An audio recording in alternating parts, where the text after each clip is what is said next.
So my name is Kenneth Mubea with Digital Africa. Welcome to today's first session with Africa Women in GIS and Digital Africa.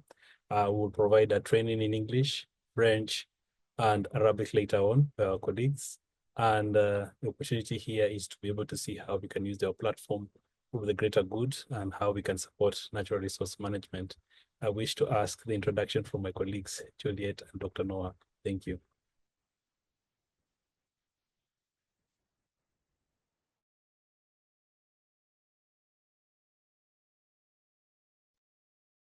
Thank you, Dr. King.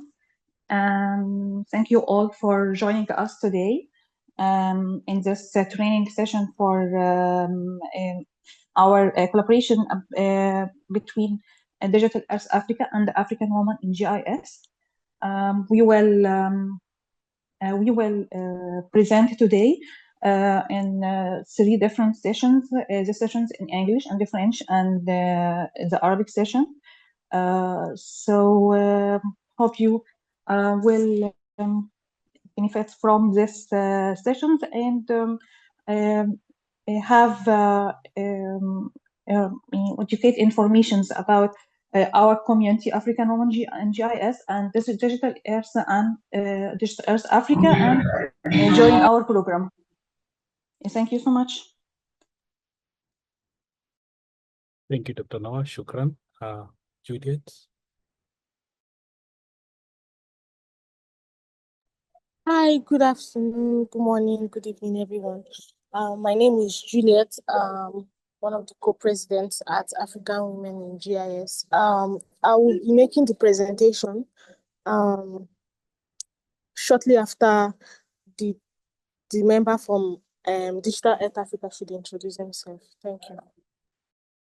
Thank you so much, Juliet. Introduce myself as Kenneth Mubea from Digital Africa. Today I'm joined alone, but since we have the opportunity and the time, maybe we could just hear from around the who we are and possibly our expectations for today's session. Maybe I could start with Peculiar. You tell us your name and your expectations for today.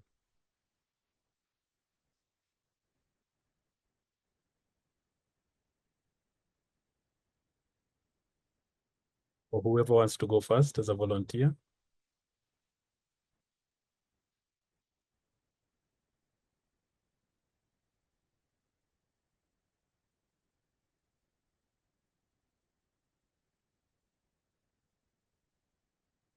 Since you don't have a volunteer, I think we just start. Juliet, please, maybe you can present on Africa Women in GIS, and I'll go to the Digital Africa session. Then later on, we'll have a question and answer where everybody will get to say something. Thank you, Juliet. Okay, thank you so much. Dr. Noah, please, can you help me share your screen?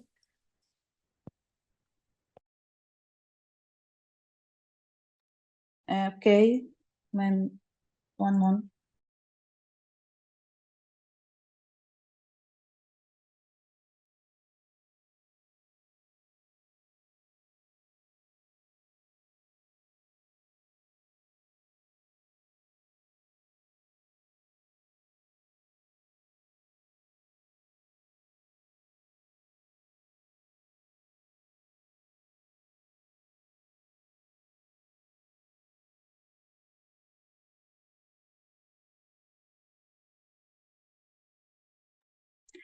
Sorry, a few seconds, please.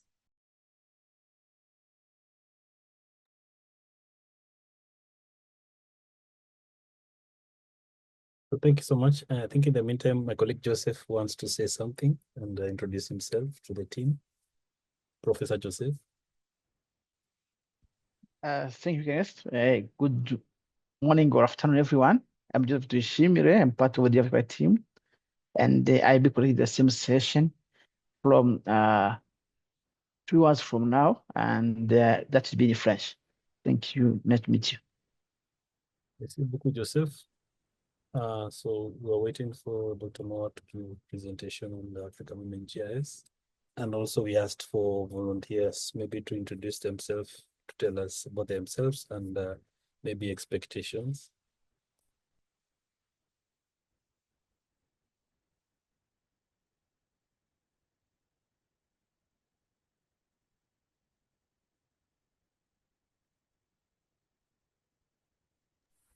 Good day, everyone. I hope you can hear me. Yes, Ophile. Okay, my name is Ufile Amandlele Singh. I am in South Africa, but I'm currently a master's student in geography and environmental studies at Stellenbosch University. And my interest is GIS, and I am just here expecting to learn more about observation and learn more about, networking in Africa and utilizing GIS and new methods that we use to utilize and solve problems. So I'm just here to learn, and my expectation is to learn. Thank you. Welcome, Ophile. Any other volunteer? I know one of my former students, Jen, is here.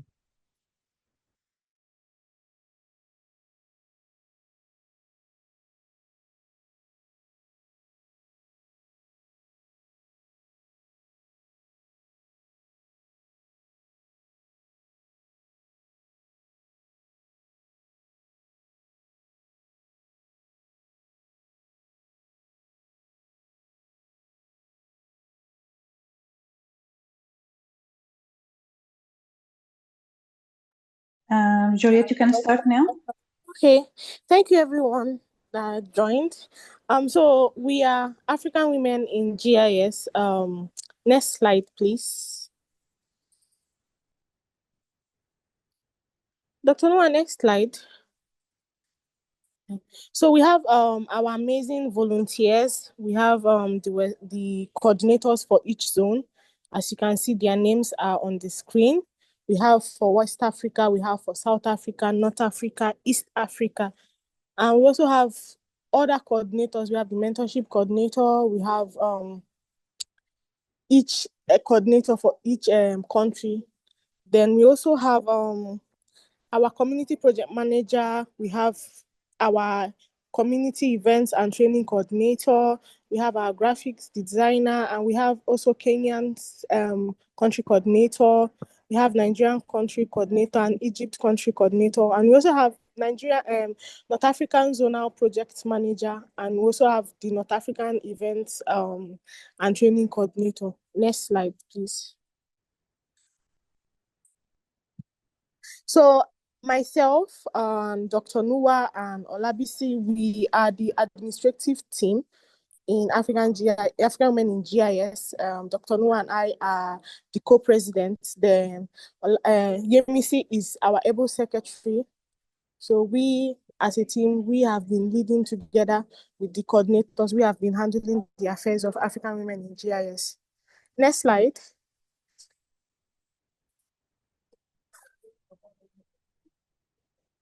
So who are we? A lot of people will be asking, oh, who are African women in GIS? We are simply a community made up of African women across the world, who study and work and are very enthusiastic about the geospatial industry and its related field. So our community is aimed to allow our members to be themselves, create network, gain mentors, get career advice, participate and partake in Geo projects to improve their profiles, their portfolios, and also assess job opportunities, as well as Geo courses, Geo course information, and showcase their work to the world. Next slide, please. So our mission and vision, our mission is very simple, is to create a safe space for African women in the geospatial industry, irrespective of your level in your career and in your academics too. So our vision, we aim to, bridge the gender gap in the African geospatial industry. Next slide, please. So our color, we have leafy green. It signifies our love for nature and geo. Pitch black is unity and support among our members. Then the light gray signifies gender equality. Then we have pure white, which signifies safety and safe space. Next slide, please.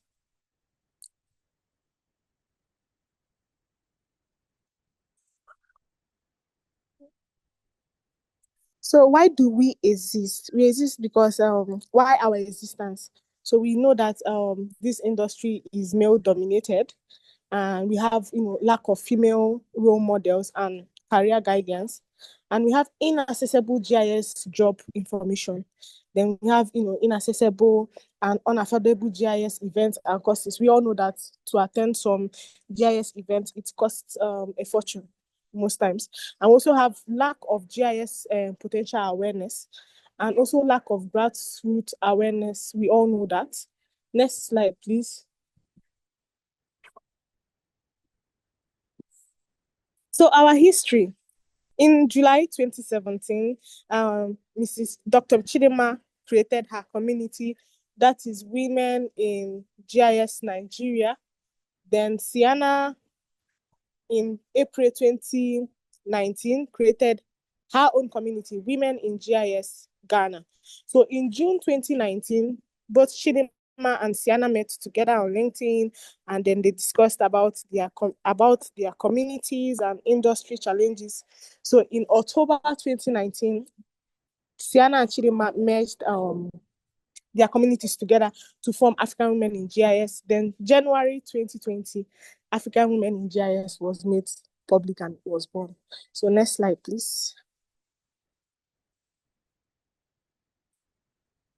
So our growth, we have our members, it should be 1,000 plus now. And we have 1,000 plus members, 30 plus who are in 30 plus countries in Africa, in Europe, in Australia.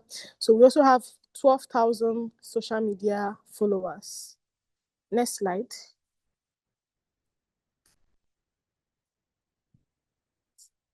So these are the locations, as you can see on the map of our members. These are where they live. We have, in Nigeria, in Ghana, in Togo, in Egypt, in Kenya, in Uganda,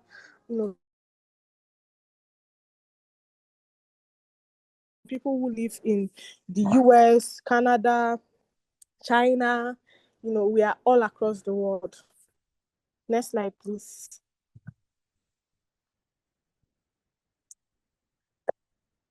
So our contribution, we contribute a lot to networking and learning, and also mentorship, and we also contribute to create awareness in communities, in schools, higher institutions, secondary schools, high schools, even as low as primary schools. We go there to create awareness about African GIS and also African women in GIS.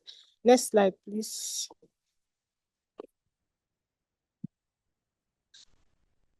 So our community activities, next slide. So however, our membership is restricted to only women, but our webinars, events, most of our activities are made public. If you're a man, you can join us, but our membership is strictly for women. So next slide. So these are our partners and our collaborations. We collaborate with other organizations and communities to create these amazing events and projects. We have Women in Geo, we have Digital Art Africa, we have Youth Mapper, we have Open Streets, we have We Mappers, we have Where Geospatial, we have Here, we have AfriNet, we have North Star and Ibeson. These are all of our members. We also have Roots GIS. They are our partners and collaborators. We collaborate together to bring you amazing events, webinars, workshops, and trainings.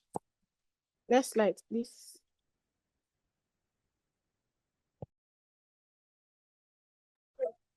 We are also on YouTube. All our recordings of our seminars, training programs are available in our community channel. You can check us out at African Women in GIS on YouTube. You would find those recordings and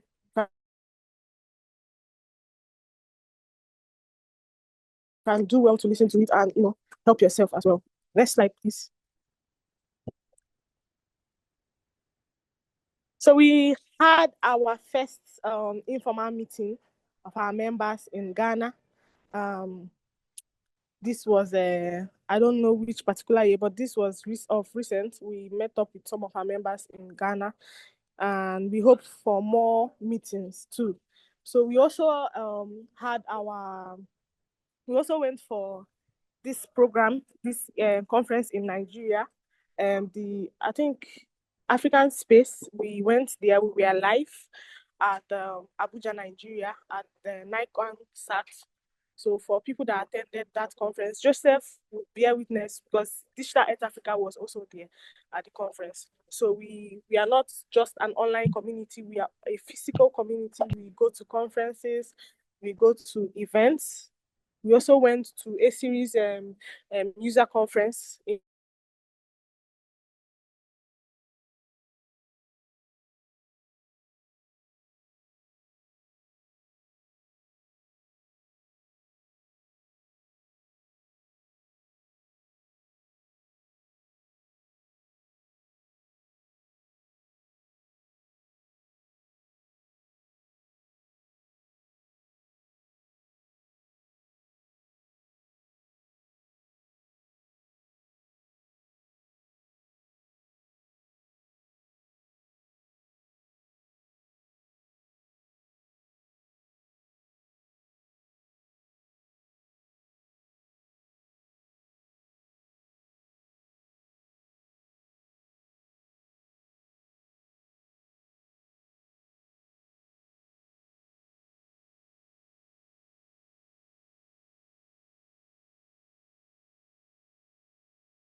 Joseph? I think we lost Juliet. I think maybe you can finish the presentation, Dr. Noel. Okay. Juliet was talking about the conference in Nigeria. Okay. In our meeting. Okay. So we are still growing. We hope to continue to contribute to bridging the gender gap, supporting women in the African geospatial industry, and create more awareness of the field of GIS. So about our mentorship program, we previously do 3 cohorts. This is the numbers of our mentees and mentors who join our mentorship program. Okay, and we have in our website the feedbacks of our mentees in the previous courses. So in our platform, you can find the source of motivations for African women to take up a career path in GIS, and also we aim to expand in the coming years to support more African women in the GIS industry, introduce the young generation to GIS career, help Africa benefits from the applications of GIS and its related fields. And finally, bridging the gender gap in the geospatial industry in Africa. So you can follow us in our LinkedIn and Twitter or X or X platforms and view our websites. So the second part is our challenge with our collaboration with Digital Earth Africa. So you can present now, Dr. Keen, about Digital Earth Africa, and then we can present about our challenge. Thank you so much.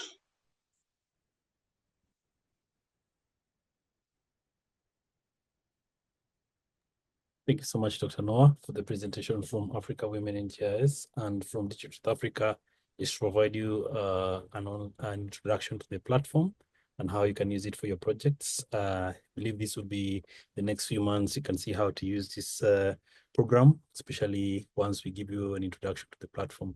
So this one, this Digital Africa program started 5 years ago. First, we started as a pilot program, and we had a lot of engagements in Ghana, Sierra Leone, Senegal, and Kenya and Tanzania. And the great work was really nice because we are bringing in the data ecosystem. It's a free platform, and having scaled up the whole continent with the help of Australian government, as we have the Digital Earth Australia was guided on those principles, and also catering for the different diverse stakeholders. So the program is very open, looking at decision making improvement, looking at government, academia, private sector, civil society, all addressing the natural resource in Africa for sustainable Africa. So we also work with different partners in the continent. We have implementing partners. We have the Regional Center for Mapping covering East and Southern Africa. Also in South Africa, we're working closely with South Africa National Space and currently hosted by Research Institute for Sustainability in Johannesburg. Also in North Africa, we have our partner Sahar and Sahel Observatory based in Tunisia. We have our partner in Niger, Agreement. Also we have our partner in Senegal, Center Suivi Ecologie in Dakar, Senegal. We have our partner AWIGIS in Nigeria, and other partners that we work with, including close links with the Ghana Statistical Service. So Digital Africa platform is based on the Open Data Cube technology and is hosted by Amazon Web Services. So you can access it from anywhere, any location. Digital Africa has, over the time, especially the launch of August 2019, there were continental services which were planned, and the first one was the water observation from space, and I'll show you respectively the details. So Digital Africa itself is providing satellite data through the platform, and this is from the space agencies. This is free data. We have from the US, USGS and NASA. We have the Landsat 5, 7, 8, and 9, but in analysis ready format, as has been agreed by the Committee of Earth Observation Systems. So it means with the data sets that you have, it's already processed in a format where there's metadata. yours is just to use it for your analysis, which might save you almost 90% of the time most people do in processing data. We also have the data from the European Space Agency, Sentinel-1 and Sentinel-2, and currently we are working on bringing in Sentinel-3 and Sentinel-5P respectively. So these services have helped us communicate best what is happening, looking at the cloud-free mosaics and showing you some of examples from monitoring props, showing the coastlines and showing the extent of the water. The water observation from space was the first product in 2019, around the hour of October. And the opportunity here was to present a service which shows you water variability from space. Initially, it was based on 8 years, but now coupled with the Landsat 5, it was possible now to go 1985 to actually see the trend of most of our water bodies in Africa. Food security was one of the asks by the many stakeholders, and Digital Africa developed a crop mask in the year 2020, and this one has helped to show how you can actually see cropping from space, and has helped us also to connect with other partners in the continent, especially on the validation. This one was based on Sentinel-2 data at 10 meters, which is very key to understanding the trends.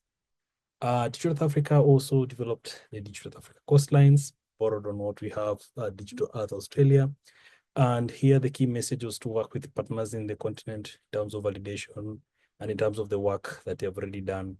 So the best part was when you work with partners like CSE, they were already working on another West African project, which was covering at least 14 countries. So there was a lot of knowledge there, and also the Regional Center for Mapping working in the East and Southern Africa based on the experiences they had. So this coastline service now covers 38 countries from the year 2000 to 2023, covering at least over 23 years of data. And it's able to provide some hotspots. At least you can be able to visualize some rates of change of some of the coastlines and just get a feel of how things have changed over time. Recently, Digital Africa developed water bodies service, which was based on what was already built, water observation from space. However, this specific one now is showing you the individual water bodies. Some of them, when you're growing up, you had they were wetlands, but now we don't know where they went, and maybe they have re-emerged. So using this trend over 35 years, we can actually see what has happened, and this is a very critical resource, which is aimed at showing countries how to better manage their water resources, but more understand the trends of the waters over 3 decades. It's very impactful to understand the impact of climate change. Some of us are in early career or mid and would like to use such a service for your research. Access to Digital South Africa platform is many options. We have the Digital South Africa map, which gives you a seamlessly open platform. You can access it even in your phone or tablet.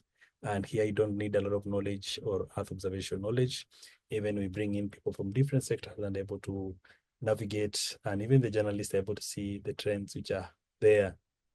On the Digital South Africa Sandbox now, at least some knowledge of geographical information systems, or even computer science, where now we have some notebooks pre-run for you in Python.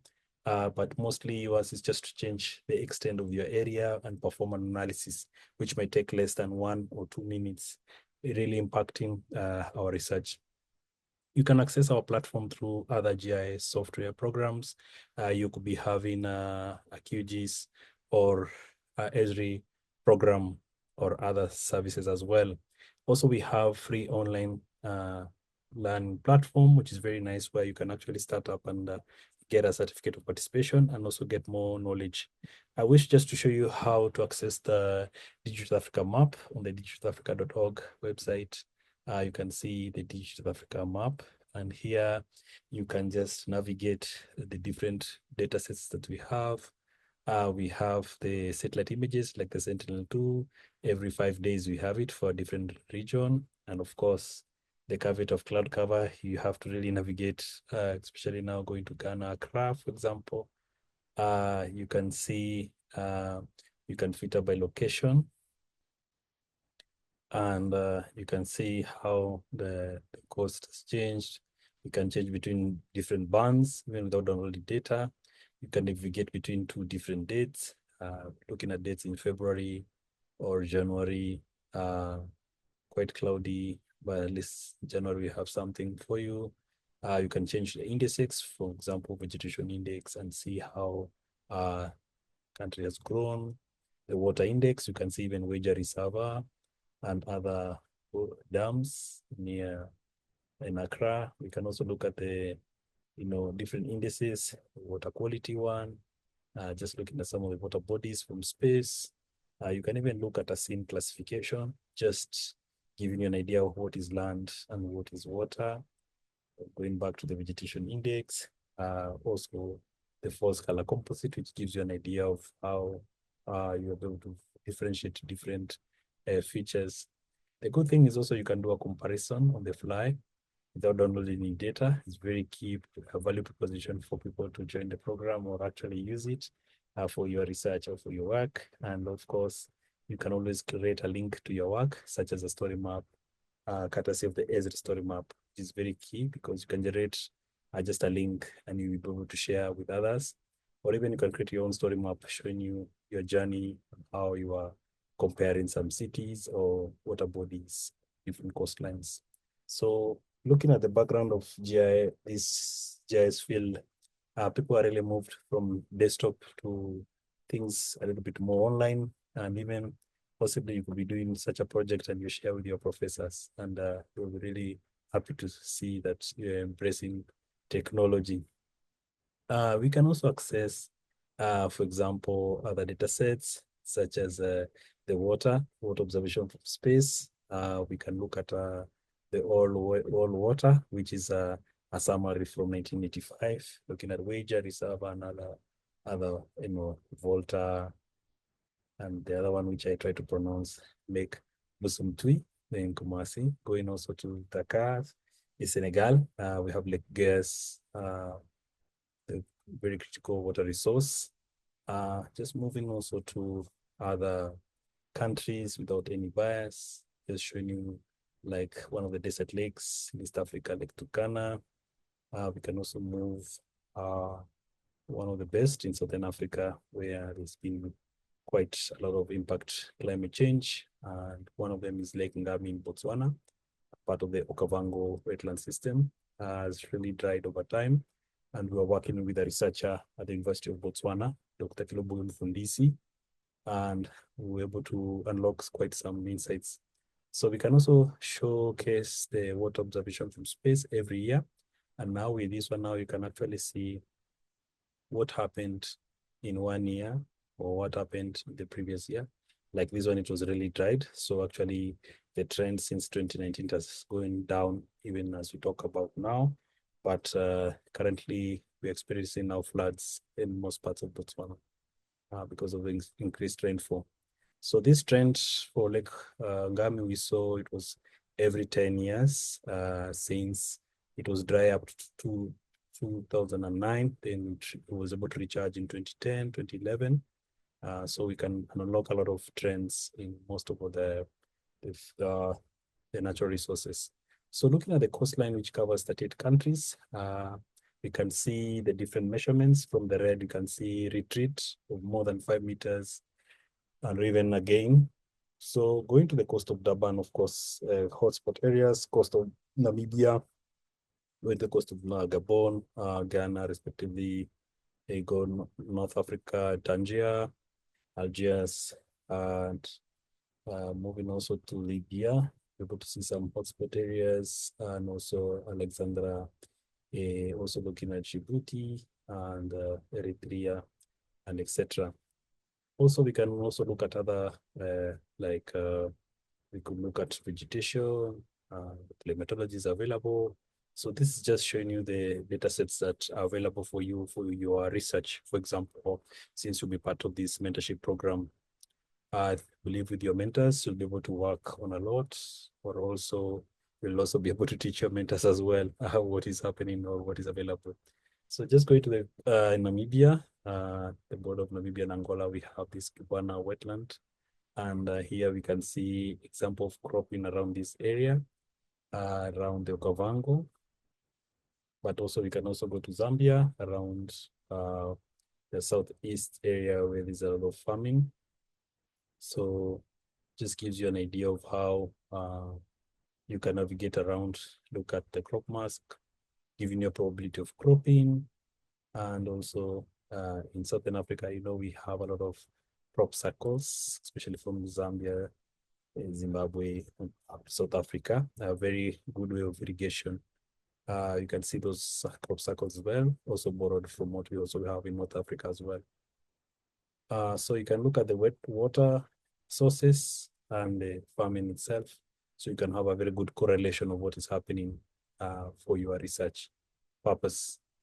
You can even look at the coordinates of the area, or even share the work as with other colleagues, or even create a story map.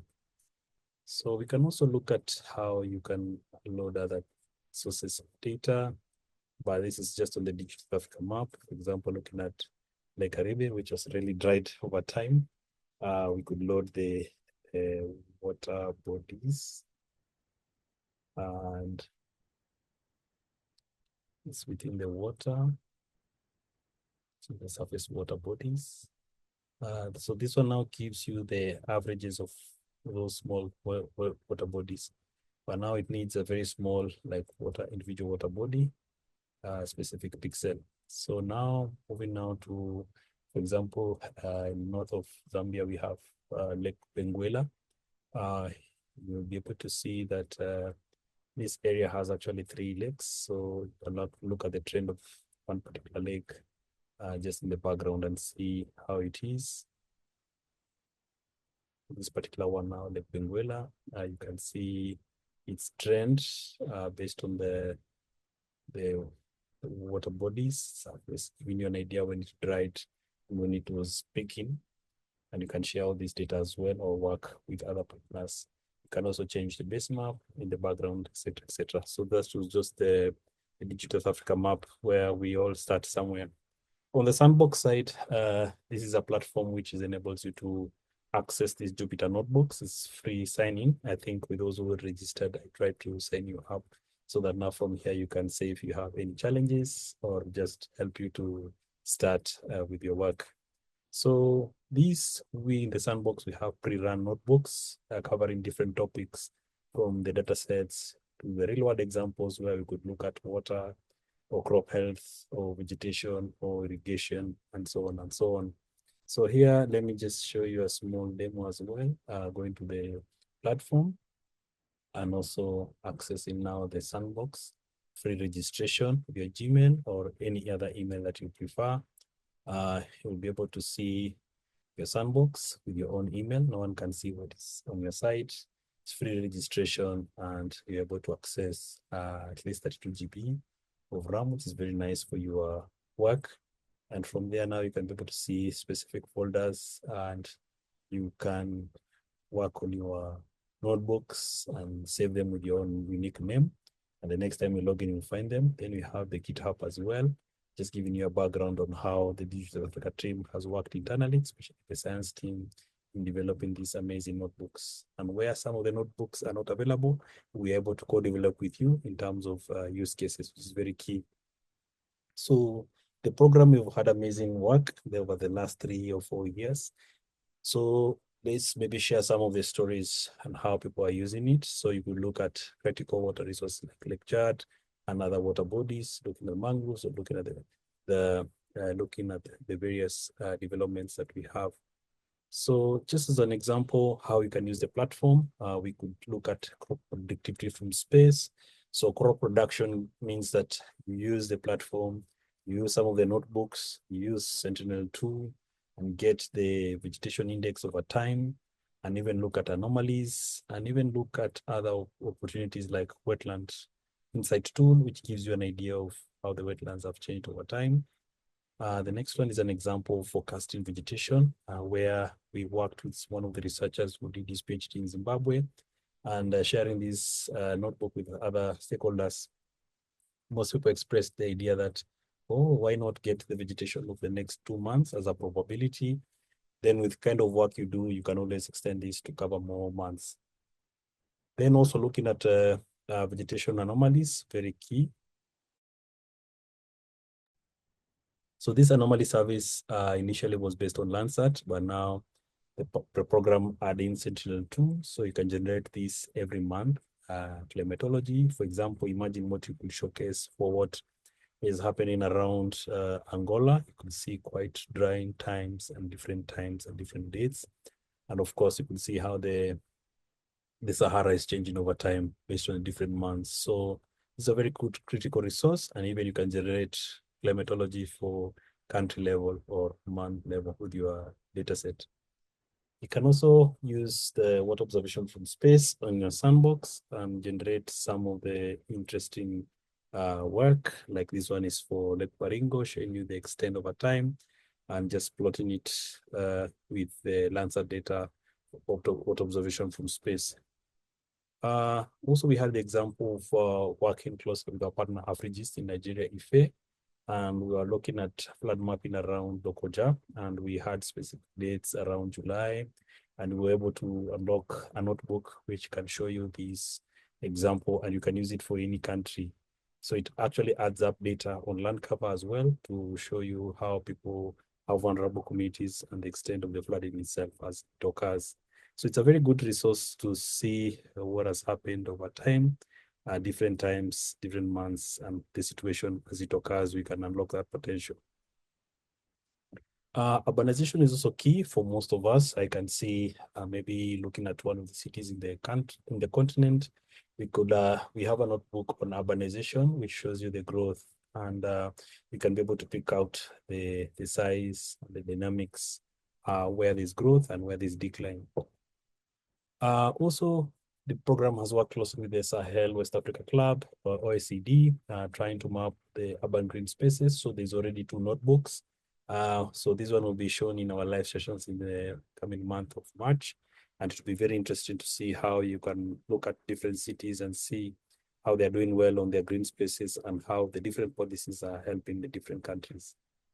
Also, we have a tool on mapping the forest fires. So mostly band area mapping. So this uses Sentinel-2 data but there's a section where you can actually connect with the MODIS via data just for validation purposes.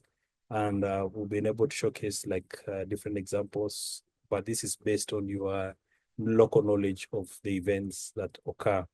For example, we had one event around Georgetown. It's in the Eastern Cape in South Africa, and we had a different event in a different municipality in Ghana. So it's based on where we have the ground information.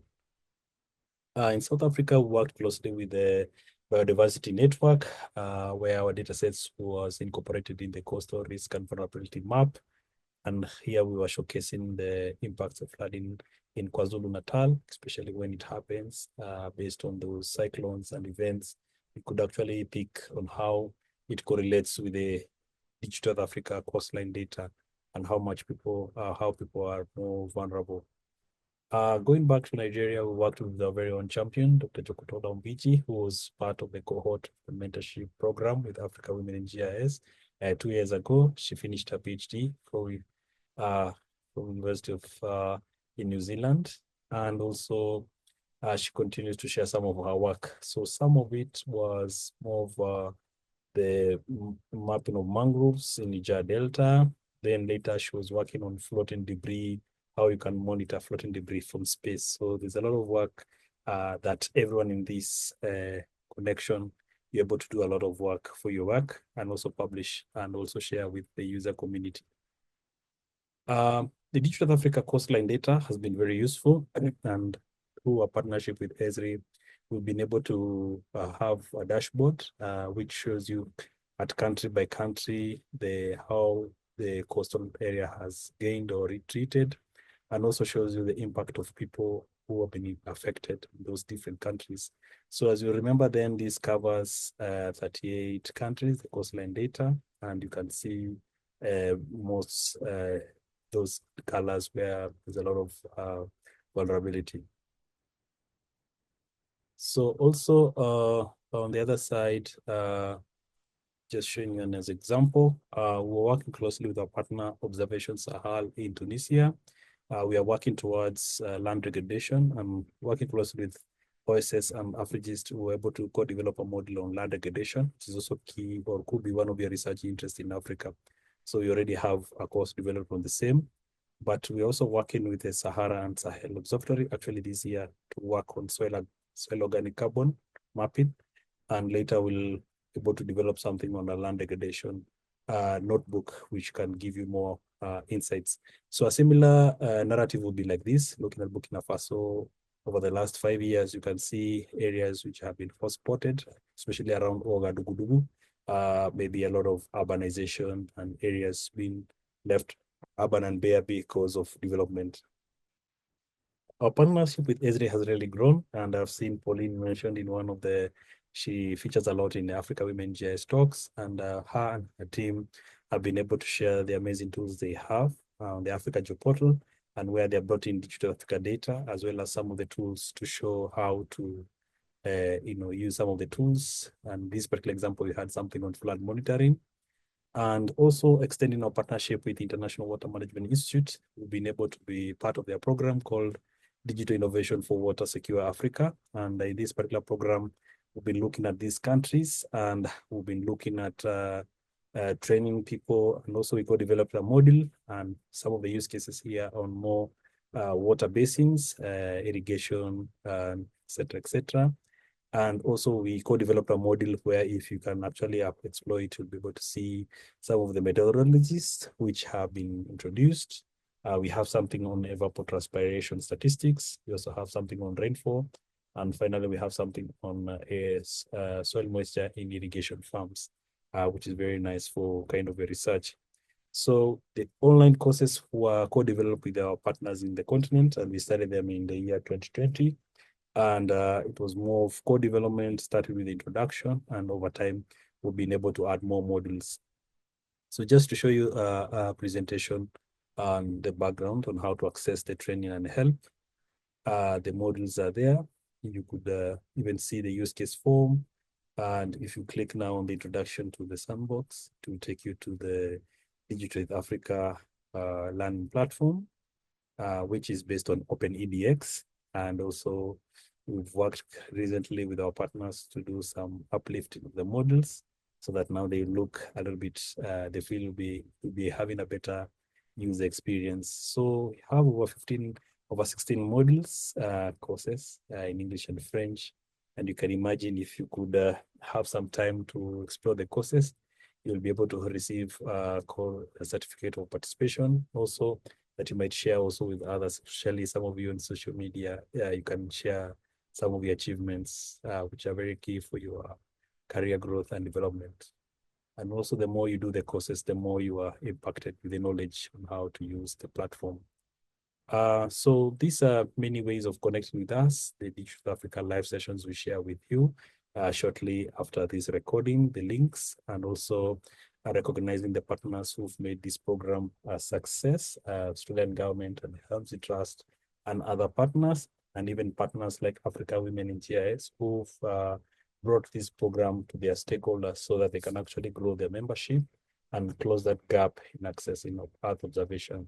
So here is where we stop in terms of opportunities to explore the program and welcoming you to how we can unlock promise of tomorrow together using this Digital Earth Africa platform. And also here we have a QR code for your evaluation of the session today. And also the link to the registration of today's webinar has been shared in the chat. And just now I wish to pause for any questions that you might have. But the recording will be shared with you shortly.